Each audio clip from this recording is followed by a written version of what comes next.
इलाज में लापरवाही के आरोप लगाते हुए परिजनों ने एशियन ज्वलान अस्पताल में जमकर किया हंगामा। आपको बता दें कि धनबाद के एशियन ज्वलान अस्पताल में एक बार फिर इलाज में लापरवाही के आरोप लगाते हुए परिजन ने अस्पताल में जमकर हंगामा किया। बताया जा रहा है कि 8 जनवरी से हाउसिंग कॉलोनी निवासी 65 वर्षीय निर्दोष जैन को परिजनों ने गले में कैंसर के इलाज को लेकर भर्ती करवाया था। मरीज की स्थिति गंभीर होने पर वेंटिलेटर पर रखा गया है। आज सुबह जब परिजन मरीज का हालचाल जानने पहुंचे तो डॉक्टरों द्वारा मरीज को दिए जाने वाले इंजेक्शन की नहीं होने की बात कही। परिजन द्वारा जब वही इंजेक्शन बाहर से लाकर देने को कहा तो अस्पताल कर्मियों ने इंजेक्शन लगाने से मना कर दिया। जब इसकी शिकायत अस्पताल प्रबंधक से बात की गई तो मैनेजमेंट ने बाहरी दवाई का इस्तेमाल करने से मना कर दिया।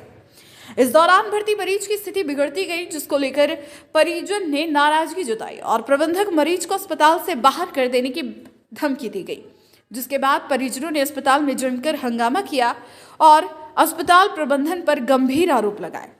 परिजन मैनेजमेंट के तरह के व्यवहार को लेकर काफी आक्रोशित दिखे। जैन यहाँ एडमिट हैं, वो वेंटिलेटर पे हैं, आईसीयू में भर्ती हैं। हम जब यहाँ आए मैनेजमेंट ने हमें जैसा जैसा कहा कि हम एक कोड लिख के देती हैं। हमने कहा कि क्या मेडिसिन लानी है, तो बोले आपको हम मेडिसिन का नाम नहीं बताएंगे, हम एक कोड देते हैं, आप जाइए आप लेकर आइए। हम उसमें भी एग्री हो गए कि ठीक है आप हमें कोड दीजिए, हम जो आप बोलेंगे वो दवाई ला के देंगे। हम वो कोड के अनुसार उनको दवाई ला के देते।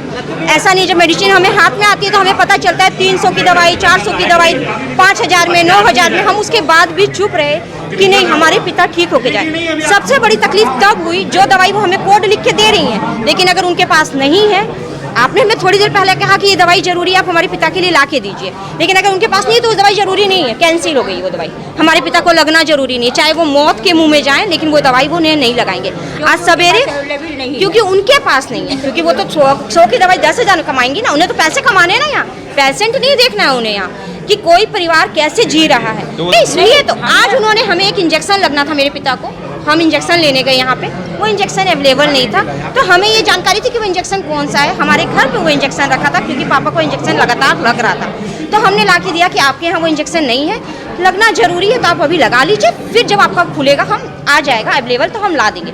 तो उस पर वो कहती है कि ऐसे पेशेंट को हम नहीं रखते, आप घर ले जाइए, हम नहीं लगाएंगे। जो इंजेक्शन मेरे पिता को 10 बजे लगना था वो 1 बजे तक नहीं लगा। होते हुए इंजेक्शन अवेलेबल होते हुए सिर्फ क्यों नहीं लगा? क्योंकि उनके यहाँ अवेलेबल नहीं। वो हमारा मेरे पापा कैंसर के पेशेंट हैं, अभी वो वेंटिलेटर पे हैं। और आपको पता है लापरवाही, मैं क्या बोलूँ कि मैं खुद केंद्रीय शिक्षा मंत्री अन्नपूर्णा देवी जी के यहाँ से मैं बिलोंग करती हूँ, मैं उनकी खुद वर्कर हूँ। उसके बाद भी मैंने मैनेजमेंट से लड़ाई नहीं की कि आपका जो रूल है हम उसको फॉलो करेंगे, क्योंकि मेरे पिता की बात है, जो आपको सही लगता है वो करिए, लेकिन आप किसी के खिलवाड़ मत करिए ना किसी की जान के साथ। आज तो जब हमारे परिवार पे इतनी बड़ी समस्या आई, आप पहले ये देखिए ना कि आपको पेशेंट की जान बचानी, आप बाद में सोचिएगा ना कि आपके यहाँ वो पैसे है कि नहीं है इंजेक्शन। अभी तो आपको लगाना था ना मेरे घर वालों को, प्लीज मैडम लगा दीजिए। मैं सिर्फ यही चाहती हूँ कि मेरे पापा यहाँ से स्वस्थ होके जाएं, मैनेजमेंट ये लापरवाही नहीं करे, क्योंकि यहाँ पे एक गरीब आदमी भी आता है, एक पैसे वाला भी आता है, किसी के जान के साथ खिलवाड़ नहीं करे। जो है यहाँ पे थोड़ा सा सुधार हो और आगे जो है जो आज हम लोग सफर कर रहे हैं, आगे कोई भी पेशेंट जो है ना सफर करे। आपको दवाई चाहिए आप लिख के दीजिए नाम।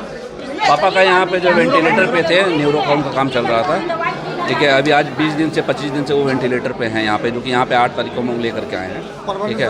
तो प्रबंधन एक्चुअली डॉक्टर और ये किसी में कोई लापरवाही नहीं है, डॉक्टर अपने तरफ से बहुत 100% कर रहे हैं। बट क्या होता है कि मैनेजमेंट सीधे बोल दिया जाता है कि मैनेजमेंट का जो है ये सिस्टम नहीं है, तो इसीलिए नहीं मांग नहीं किया गया था। मांग यही किया गया था कि जो है वो जो दवाई लिख के दे रहे हैं, पहले तो हमें बताया नहीं जाता, वो लोग इंडेंट करते हैं, और वो दवाई अगर यहाँ अवेलेबल है तभी फिर वो लोग के लिए ज़रूरत है, अदरवाइज फिर वो ज़रूरत आप बाहर से ला के दे रहे हैं तो ज़रूरत नहीं है।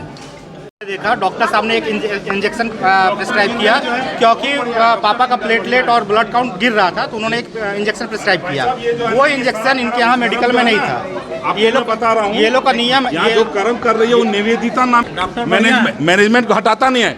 डॉक्टर तो इतना सोना यहाँ पर बैठा हुआ है कि जिंदल साहब की पूछिए मत। वो जो निवेदिता नाम की लेडीज है ना, वो हर पेशेंट यहाँ पे एक पेशेंट से पूछिए, वो अपने आप को इंदिरा गांधी का माँ समझती है और यहाँ पे बदतमीजी करती है। भैया जब आपके पास दवाई नहीं था तो आपको क्या करना चाहिए? जब हम ला के दे दी तो लगा देना चाहिए।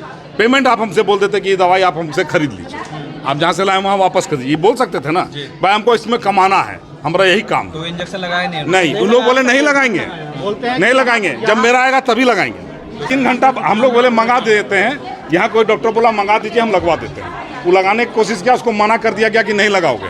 क्या लग रहा है? 1.5 घंटा, हाँ 1.5 घंटा तक नहीं लगा। आपको क्या लग रहा बताइए?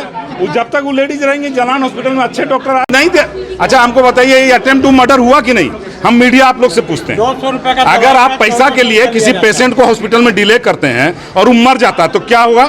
मान लीजिए उनको प्रॉब्लम बढ़ गया, तब उसके लिए अटेम्प्ट टू मर्डर केस बनता है कि नहीं? काम यहाँ डेली होता है। पेशेंट का क्या नाम है? निर्दोष जैन, कहाँ के रहने वाला हूँ? यहीं धनबाद के, धनबाद कहाँ से? धनबाद चंद्र विहार कॉलोनी। आपका क्या नाम है?